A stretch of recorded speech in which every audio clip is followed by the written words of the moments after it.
Hello guys, আসসালামু আলাইকুম। কেমন আছেন সবাই? তো আজকে খুব মজার একটা খাবারের রেসিপি দেব। সেটা হচ্ছে রাতের বেঁচে যাওয়া বাসি ভাত। সো আমরা কিন্তু সচরাচর সবাই জানি যে কিভাবে খায়। তো আমি যেভাবে খাই সেটা আজকে আপনাদের সাথে শেয়ার করব।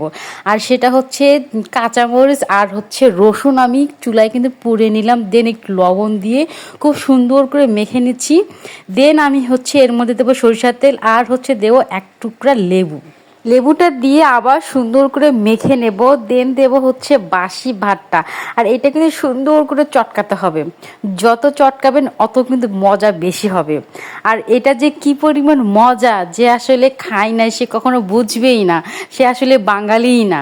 সো এই ভাতটা আমার এত বেশি ভালো লাগে, এত বেশি ভালো লাগে যে আসলে আমি বলে বোঝাতে পারবো না। সো আপনাদের কেমন লাগে কমেন্টে কিন্তু আমাকে জানাতে পারেন। So thanks for watching. আল্লাহ হাফেজ, সবাই ভালো থাকবেন।